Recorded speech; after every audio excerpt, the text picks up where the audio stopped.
The Segmentum Solar, the cradle of mankind.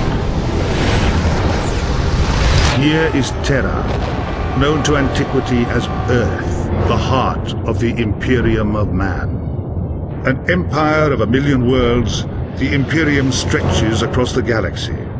Besieged by aliens and monsters, attacked from within by heretics and rebels, for 10,000 years it has endured, protected by fleets of warships and legions of genetically engineered warriors. It is the 41st millennium, and there is only war. So hello everybody and welcome back to the Nerd Cave there, back in Old Cymru. How are you doing? As you saw from the top of the video, and as you know by the title, I'm talking all about these guys today. Some of these Funko Pops. The old Warhammer 40k ones that I've been waiting for a while. I was very lucky. A good lady went to London for something the other day, and she went to Dark Sphere, which is a shop, gaming shop in W12, which is a shopping centre in Shepherd's Bush, and yeah, basically bought me the other three of these that I needed. I already had the Dark Angels one. I already had this guy.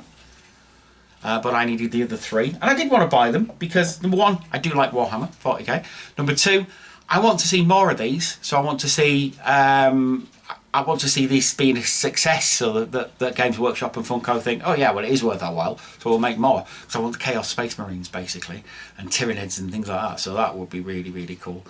And yeah, it's a nice thing to have. It's I don't do the tabletop gaming really. I'm more of a lore and sort of tabletop figure guy. I've sort of decided I'm going to get back into that ish, we'll see. So yeah, it's a nice thing to do, plus it's just a nice thing to do for somebody to buy them things that they like that. So yeah, thank you very much. But let's have a look at these guys now. Let's take a bit of a deep dive. Let's take a look at the grim darkness of it all. So first off, I would like to say a big thank you to Siege Studios. I won a competition. One of those Twitter things where you tag your mates in, and my mate Dorford tagged me in with Siege Studios, and they said, yes Glenn, you've won this, pick whatever you want. I picked this as my prize. Haven't built it yet. Oh, bit scared too, if I'm being honest, but I will do. I'll get TFN out of the way, get all that stuff out of the way, and then I will build this and I will paint it, and it should be fine. I'm sure it'll be fine. I will mess it up and it'll set on fire, won't it? But we'll give it a go. We'll give it a go. Anyway, now that's out of the way, let's have a look at our first Funko, and it is the Blood Angels Assault Marine. And isn't he a beaut? He is very, very nice indeed. I'm really liking him. I do like the Blood Angels. I think I've been really lucky with the selections on these ones because they're all Marines I kind of like. And I do like the Blood Angels because I sort of fondly like the Blood Ravens in Dawn of War, and they're like a successor chapter. So let's have a look at this guy now. He's chonky. They're all chonky. This is no surprise. They're all slightly bigger than your normal Funko because they are Space Marines. Space Marines. So yes, of course they are. Really nice sculpted detail on these guys. They've really worked very, very well. They worked with Sarah Kaiser from Games Workshop. And apparently they went to her and said, we want to do little figures of Space Marines, and she said, we already do those. Yes, but not with Funko. So she worked with Funko. If you go to the Games Workshop site, it actually does show you the design process they went through, and they settled on these designs, and this is a very, very nice design. So you've got the Mark 8 armour, I believe it is, and the yellow helmet, the beaky helmet, the Mark 4, I believe that one is. Yeah, the Mark 6, I do apologise. Mark 6 helmet with the Mark 8 armour. So the reason it's yellow for the uninitiated is because Blood Angels have specialists, and yellow is the colour that denotes basically Assault Marines. So Assault Marine, because he's got a jump pack on, which is this massive chonky thing on the back here. So what happens? Fire and flame come out of those. They jump into close combat and basically kill all the enemies. And yes, it's got the skull on because it's the Imperium of Mankind, and they do love their skulls. It's got another one here on the straps on the jump pack. And the chainsword, lovely, lovely chainsword, and the Inferno pistol, which is very, very nice. All in all, some lovely detail on it. It really does look nice. I love the green eyes as well, and obviously you got the green cam there as well. And he stands up really well. They do, all of them stand up really well. I've seen some videos where people have placed them down and they immediately fall down, but no, I haven't seen that. You even get the Blood Angels sigil there, sorry, and you got that as well there, which denotes that's part of the second company, I believe, from my notes. And this little lightning bolt here, that's from the 7th squad. So very, very nice. All in all, love it. On to the next one. And the next one is the Primaris Ultramarines Intercessor. If you don't know, the Primaris Marines are the next stage in evolution for the Space Marines. So your normal Space Marine stands at 2 meters 20, these guys stand at 2 meters 40. So they're sort of the next line along. All to do with the Dark Imperium storyline. If you look anywhere sort of Games Workshop-y, you should be able to find that. They've got audio books on it as well. It's a very good novel series. There's 2 so far. Plague War is excellent, and the first book's really good as well, but I do actually prefer the second one just because it furthers the story along a bit. But these are the guys who are sort of going to take over from the Space Marines as being sort of the main fighting force. And of course, because it's Gulliman, they're all going to be Ultramarines for now, or they all start off as Ultramarines and then get posted to other chapters and other legions and stuff, and yeah, it'll work out, I'm sure. Of course it won't, it's 40k. Yeah, so these guys, really, really nice. Like I say, got the Ultramarines on his pauldron. He's got the 3rd company sigil there as well on his other pauldron. Very, very nice. He does have his bolter, his assault rifle bolter there. And just the nice detail on this guy, the sculpted detail on FUNKOs is good generally, but it's really good on these guys. I really, really like it. It's got the paint apps in the right places. It's really, really well done. Just very, very nice. I do like the Ultramarine sigil on the back there as well, on his power pack. And that isn't a jump pack, this is just a power pack. His power armor. And this one, unlike all the others, his head can turn. The others can't. So I mean, if you do want to pose him, then you can do so. And he looks pretty good being posed, actually. And again, stands up pretty well, considering, like I say, all the other videos. The other good thing as well, you can just barely see it, but they have done it. They've got the little Imperium symbol there as well under the armour, under the gun. Very, very nice. Really nice. I like this guy, and I'm not a big Ultramarines fan, but you know, they're good. They're your default, aren't they? So yeah, we do love them. On to the next one. And the next one is the Space Wolves Pack Leader. Space Wolves are my second favourite chapter after the Dark Angels, so I was very happy to get this one as well. Thank you, the missus, for that. And he looks great. He looks really good. He looks like the dude off Game of Thrones. I'm sorry, I really don't know who, but that one who likes Brienne of Tarth. He looks like him, and that's always good. So you can imagine him having a accent like that, a Fenrisian accent. It's going to kill you. That's incredibly xenophobic, I'm sure, but never mind. Yeah, he just looks fantastic, and he's got the shaved head as well and the mohawk. It just looks great and very, very Space Wolfy.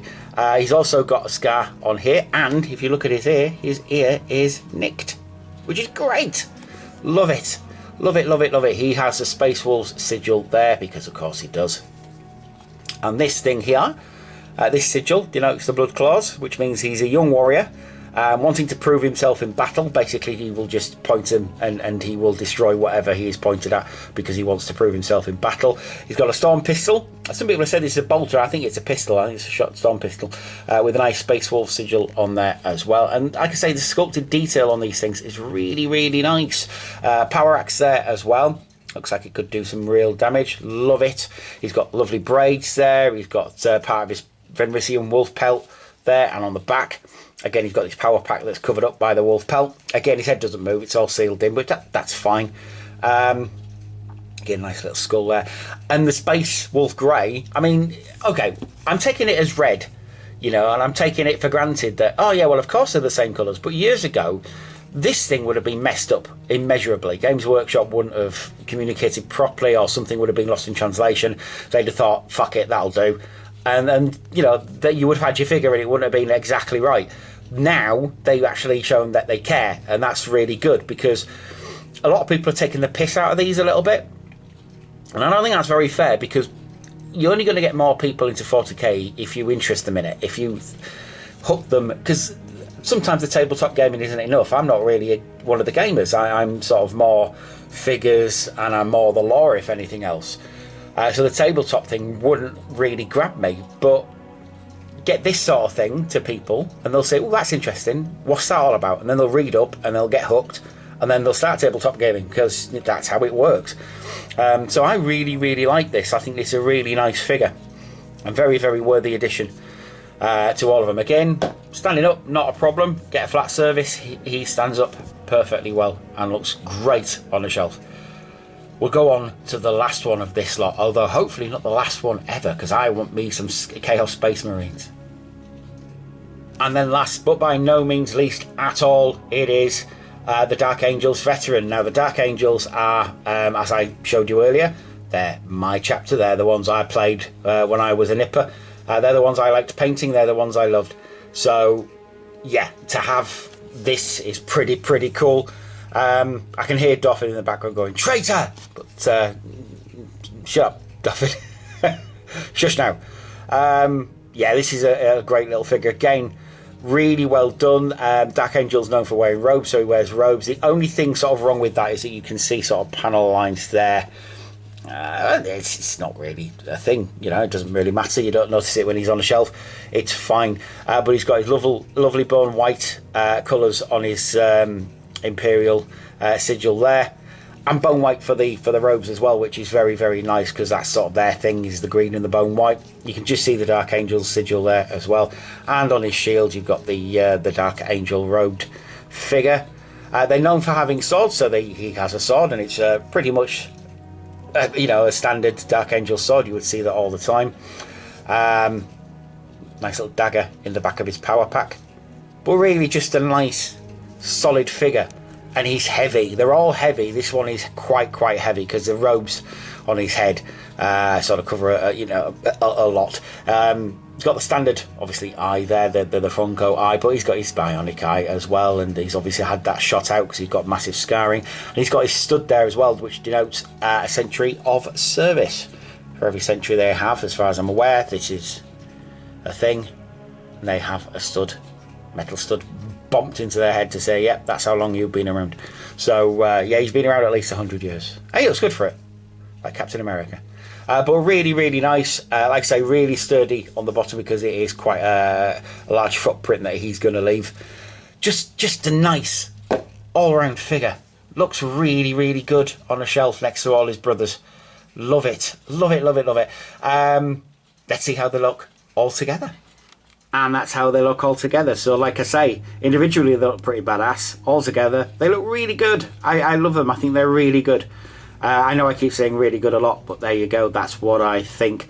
Let me know what you think in the comments below. If you like them, let me know. If you don't like them, let me know. Why don't you like them? Why do you like them? Will you be buying them if you're a 40k fan? If you're not a 40k fan, will you buy them purely and simply because they're Funkos? I'm very interested to find out. I shall be back though very soon with some more content. Let's have a look. So we've got one more week to TFN, so probably another Transformer, and then when I come back I am thinking of doing more 40k content, so if you are interested in that, please do let me know. Hit the subscribe button if you're interested in more stuff like this. Hit the notifications button if you want to. Do comment, do like, it helps the channel out, and it's just a nice thing to do. In the meantime, I shall leave you with this really nice image of some Funko Pop chunky boys, and say bye bye for now. Take care of yourselves and each other. See you later.